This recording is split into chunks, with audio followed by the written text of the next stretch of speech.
Late-night hours have a way of softening the world, and the quiet feels heavier when most of the city has already gone to sleep. Street lights glow a little duller, houses settle into their own creaks, and every routine sound seems clearer in the stillness. It's in moments like these that people start to remember things they usually push aside.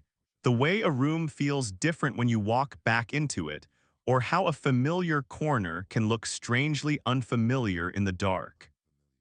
Most of the stories you hear around this time begin the same way, with someone returning home after a long day and expecting nothing more than silence, warmth, and rest. And for a while, that's exactly what they get. It's usually something small that shifts the atmosphere, something so ordinary it barely registers at first. A quiet thump in a hallway you thought was empty, or the soft rattle of wind against a window that should have been latched. Maybe it's the faint feeling that the room behind you isn't as empty as it should be, or that a shadow moved just a little slower than the others when you turned off the lights. The people ignore these moments because they don't make sense, brushing them off as tiredness, imagination, or the natural settling of a house. But sometimes that unsettled feeling doesn't fade, it grows quietly in the background. And by the time you finally notice the pattern, the way the same sound returns at the same hour, or how a figure seems to appear in places it shouldn't, you're already further into the story than you realized. Most hauntings don't start with a scream or a flicker of lights. They begin with a presence that slips in unnoticed, something that chooses to follow long before you ever understand why. Tonight, you're going to hear three true stories from people who thought they were just heading home like any other night, until they realized something had followed them there and wasn't planning to leave. I still remember that winter evening, mostly because nothing about it felt unusual at first. The air had that sharp coldness that settles into your coat, the kind that makes you breathe a little deeper just to feel the warmth inside your chest. The sky was already dark by the time I left work, but in a quiet, comforting way, the kind of darkness that feels like the world is finally slowing down. I walked the same sidewalk I always did toward the old bus stop near the corner store. As the streetlights flickered softly above the road, humming with that low electrical buzz that becomes part of the background if you hear it every day. I wasn't thinking about anything special. I was tired, ready to get home, and just grateful the bus was on time for once. The bus ride itself was nearly empty, calmer than usual, and the windows were fogged from the cold outside. I pressed my forehead gently against the glass like I always did, watching the blurry shapes of houses and trees pass by. It wasn't until we turned onto Maple Avenue that I noticed her, an older woman standing alone at a deserted bus stop, directly under a dim street lamp. She had a long coat on and her hands folded in front of her, and she wasn't packing or checking her phone like most people waiting for the bus. She was just still, completely still. When the bus passed her, she didn't look at it the way people normally do. She kept her head slightly down as if she knew we were passing but didn't need to see it. Something about her made me sit up without thinking, but I brushed it off. People wait for buses at night all the time, and it wasn't my business. When I finally got home, everything felt normal enough. My apartment was quiet, the radiator clicking gently and the fridge humming from the kitchen. I tossed my bag onto the couch, kicked off my shoes, and let the warmth sink into me. For a few minutes, I didn't think about the woman at all. But eventually, while microwaving leftovers, I heard something outside, the distinct sound of a bus braking. That long hiss of air releasing, unmistakable if you've ever ridden public transport. It was strange because I lived on a side street where buses didn't pass, not even on reroutes. I paused, thinking maybe a truck had braked nearby or someone was moving heavy equipment, but the sound had the same exact rhythm I'd heard every day, a slow approach, a short stop, and then the air release. I didn't look out the window. I told myself it was nothing and tried to focus on my food. For the next few nights, the noise kept returning at almost the same time just after 9:30. I'd be in my living room or brushing my teeth, and I'd hear that familiar hiss outside like a bus pausing right at my doorstep before moving on, every time I told myself not to check. Curiosity pulls at you, but fear keeps you seated, and I didn't have a good enough reason to care. But the sound made a part of my chest tight, the same way it did on the bus when I saw that woman. I tried to convince myself it was fatigue, or maybe sounds carried differently in winter air. Yet something about the timing felt too deliberate. A few days later, I noticed the first real irregularity. My living room curtain, the one that usually stays slightly open, was fully drawn shut when I came home. Not messy or pulled halfway, closed neatly like someone had done it with intention. I stared at it longer than I should have, feeling that warm prickle across the back of my neck. But it was easier to assume I had done it absent-mindedly than to think of the other possibility. Still, as I stood there, I felt watched.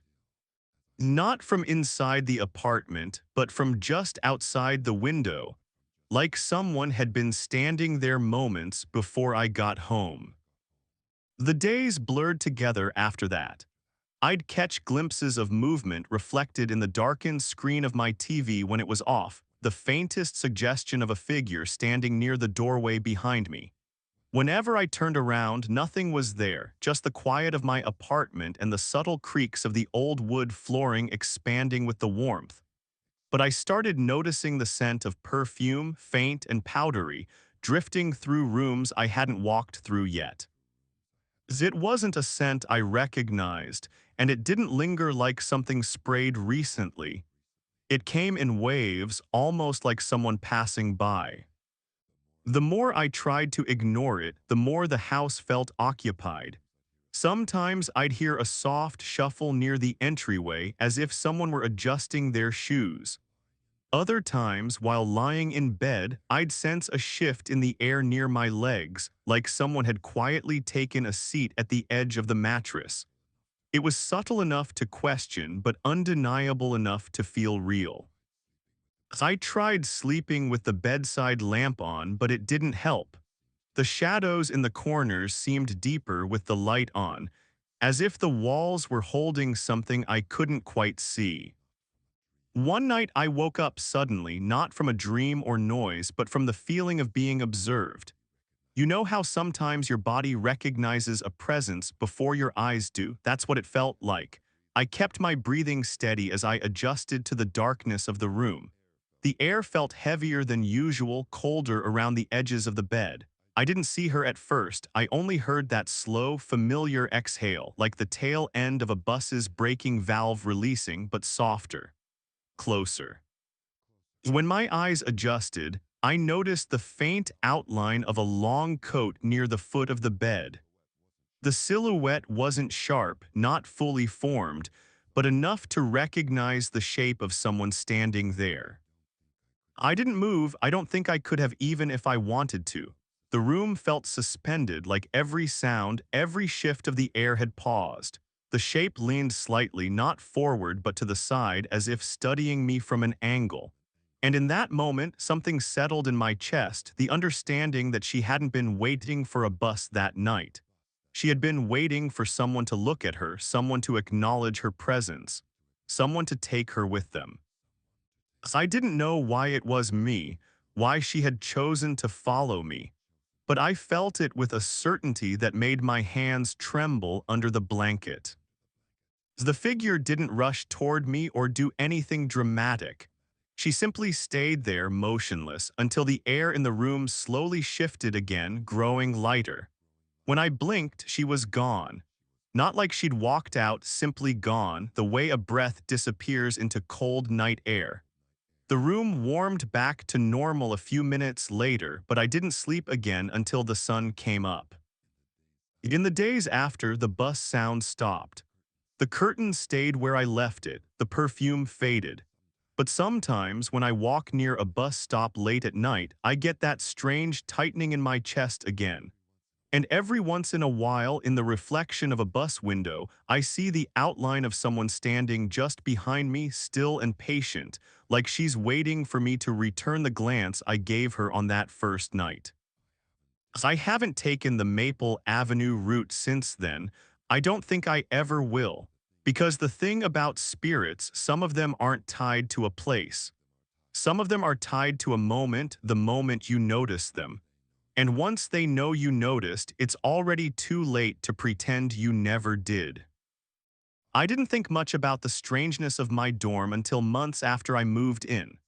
At first, it was just another building on campus, narrow hallways, cheap carpeting, and that faint smell of old radiator heat mixed with detergent from the laundry room downstairs.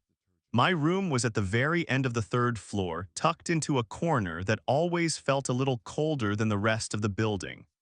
At night, the place grew incredibly quiet, the kind of quiet that makes you notice your own breathing.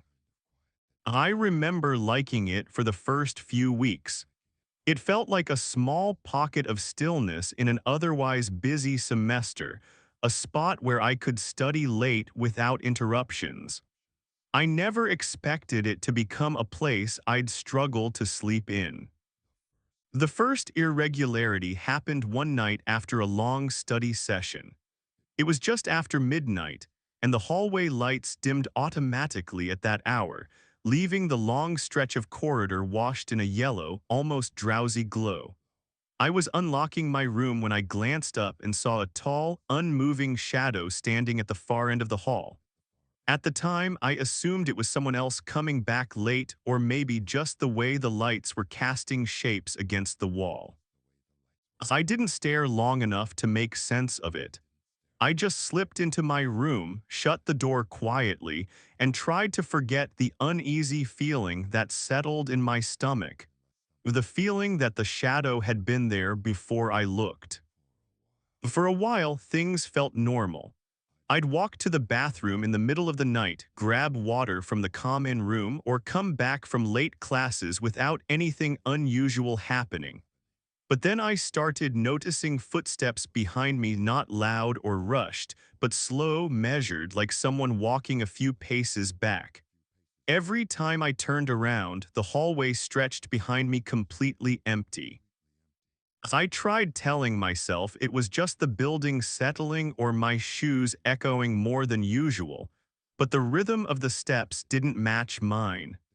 They were slightly delayed, almost cautious, as if whoever was behind me didn't want to be caught. One night, while brushing my teeth in the communal bathroom, I felt the temperature drop behind me. There was no draft, no open window, just a subtle shift in the air that made the hairs on my arms rise. When I looked into the mirror, I thought I saw someone standing just beyond the doorway, a tall, dark shape blending into the dimness of the hall. I blinked, and it was gone. I stayed there for a minute longer, trying to convince myself it was nothing more than poor lighting and my tired eyes. But when I stepped out into the hallway, the same coldness followed me all the way back to my room. As the weeks passed, the shadow seemed to appear more often. Not clearly, not in a way I could explain to anyone without sounding paranoid, just flashes of darkness slightly darker than the rest of the corridor. Sometimes I'd catch it reflected in the glass panel of the fire extinguisher case or in the metal surface of the elevator doors. It never moved when I looked at it directly. It only shifted when my eyes were elsewhere, as if it preferred the edge of my vision. I started walking faster in the hallways, keeping my head down and my keys ready in my hand. But even as my pace quickened, those footsteps always stayed just a beat behind me. The night everything changed was during a long weekend when most students went home. My roommate left that Friday afternoon, and soon the entire building felt emptier than I had ever experienced it. Silence draped over the hallways like a heavy blanket. I stayed because I had an exam to prepare for, and I thought the quiet would help me focus. Around 2 in the morning, after hours of reading, I heard footsteps outside my door. They were slow at first, then stopped right in front of the room. I froze in my chair, listening to the faint shift of weight, the soft creak of the old floorboards. It felt like someone was leaning against the door listening. I waited, expecting a knock or someone calling my name, but nothing came. Instead, the doorknob moved just slightly, like someone testing it. I didn't breathe, I didn't even blink. The sound stopped after a few moments, but the silence that followed felt wrong, too still, too aware. I got up gently and pressed my ear to the door. There was no sound, not even footsteps walking away, but I knew something was still there. The air felt thick on the other side, as if someone was standing so close their presence seeped through the cracks. I backed away slowly and sat on my bed with my knees pulled up, keeping my eyes fixed on the door. Minutes passed, or maybe hours, I couldn't tell, before the room temperature began to drop. Not freezing, just cold enough that my breath felt heavier. The shadows in the corner near my closet stretched unnaturally, reaching almost to the ceiling. It didn't make sense. There was no light source that should have caused it. And yet the darkness there seemed to pulse, like something adjusting itself in the dimness. When I finally gathered the courage to reach for the lamp, my hand stopped halfway. A figure stood in the far corner of my room, tall and thin, its outline darker than every other shadow around it. It didn't move or lean forward. It simply occupied the space as though it had been there long before I noticed. I could feel it watching me, though it had no face, no features, nothing human to focus on.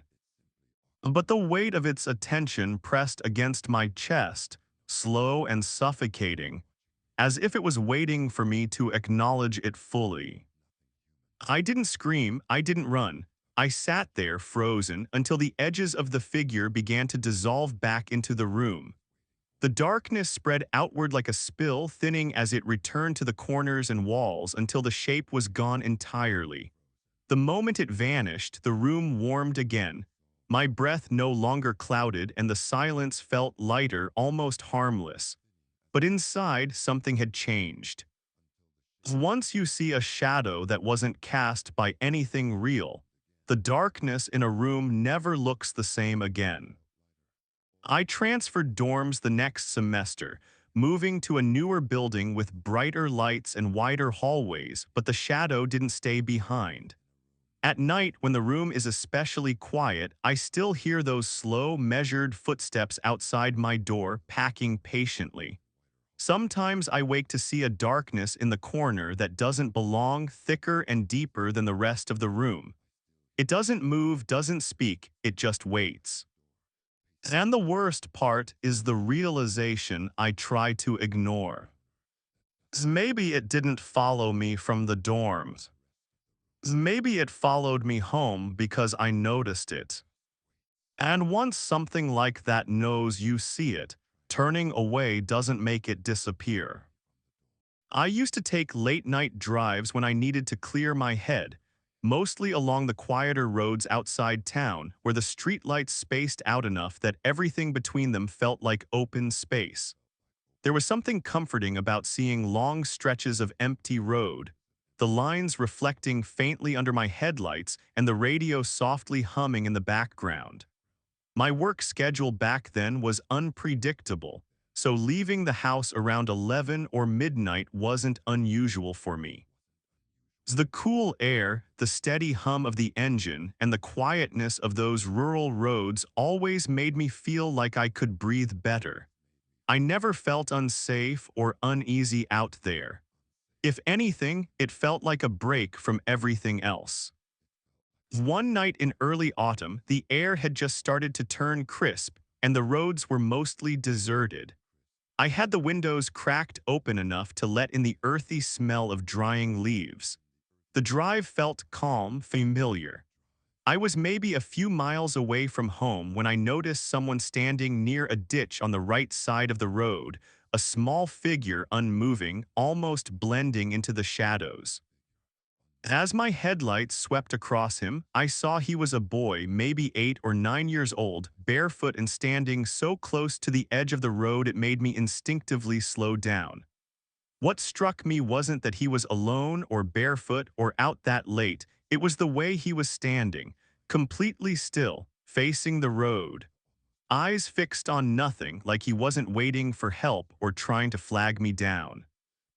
As I slowed to almost a crawl, my stomach tightening with the kind of concern you can't fully explain.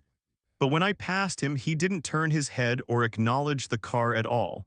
He just stood there, staring slightly past me. In that moment, something felt wrong in a way I couldn't put into words. Kids don't stand like that. Kids don't ignore headlights or engines or movement. Before I could talk myself into stopping, I felt a strong urge to keep going, a quiet sense that pulling over was the worst possible idea. I don't know why, but I trusted that instinct. I kept driving, watching him in the side mirror for as long as I could. He never moved. When I got home that night, I couldn't shake the image of him. The house felt unusually quiet, even for that hour. I turned on a few extra lights and made tea, trying to tell myself he had a family nearby or someone had already helped him. But as I stood in the kitchen, I heard a soft tapping sound coming from the side of the house, not a knock, more like someone pressing on the wooden siding slowly, testing it. I tried to ignore it, thinking maybe it was the wind or a tree branch, but the air outside was still, and there were no trees close enough to touch the wall. The tapping came again, faint but deliberate. The next evening, I left work later than usual and got home around 9. As I pulled into my driveway, I thought I saw someone standing across the street under the old maple tree. The streetlight flickered in that inconsistent way it always had, but between the flickers, I saw a small silhouette. When the light steadied again, the figure was gone. It could have been my imagination, and I told myself that because the alternative felt too strange. But something deep inside me tightened just a little. Over the next few days, small things kept happening that I tried my best not to overthink. I'd come home to find the back door slightly ajar, even though I always checked the lock twice. Once I found mud smeared on the lower part of the frame, right where a child's hand might reach. Another time, I noticed a line of wet footprints near the rug by the hallway, small, barefoot prints, like someone had come inside dripping water. The weirdest part was that nothing in the house was disturbed. Nothing was stolen, broken, or moved. It was like someone had come in only to look around. One morning, when I opened the fridge, the door made a soft suction sound, and for the first time, I noticed the faint smell of damp earth inside, not strong, barely noticeable, but definitely out of place. I closed it slowly, staring at the door, wondering how a smell like that could get in there. I wiped everything down, trying to dismiss the cold creeping feeling up my spine, but unease sat with me like a weight. I tried to focus on work, chores, anything to stop thinking about that boy. But the memory of him standing so still on the roadside kept returning to me. One night, everything came to a point. I woke up around 3 in the morning with a strange heaviness in the room, like the air had thickened. At first, I thought I'd woken because of a noise, but the house was silent. The only sound was my clock ticking faintly on the wall. Something made me keep my eyes open, though. I felt alert, aware of a presence in the room. Slowly, I turned my head toward the foot of the bed. At first, I thought I was dreaming, but as my eyes adjusted, I saw him, the same boy standing there as quietly as he had been on the road. His clothes were damp, clinging to his arms and legs, and a small pool of water had formed beneath his feet on the carpet. He wasn't looking at me at first. He was staring toward the hallway as if watching for something. Then slowly his head turned until his eyes met mine. There was no fear in his expression, no confusion or pleading.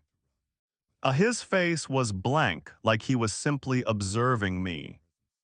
I couldn't move. Every instinct in my body screamed to run, but I felt frozen in place, breathing shallowly as the cold from his presence seeped into the room.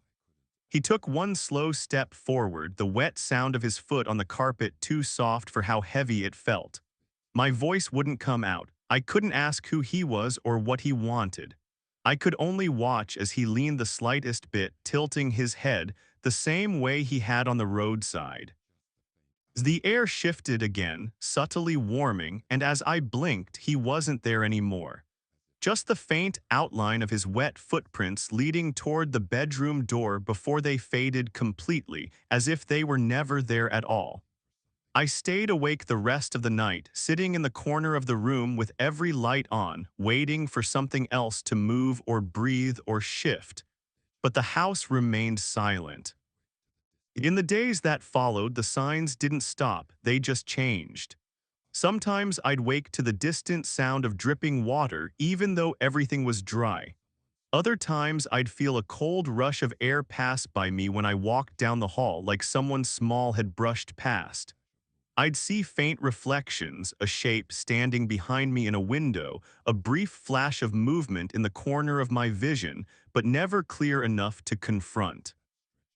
I don't take late-night drives anymore, not even short ones.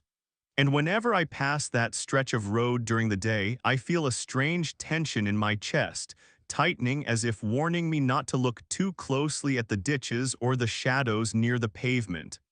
But the truth is, I don't think the boy was ever tied to that roadside. I don't think he was lost or waiting for help.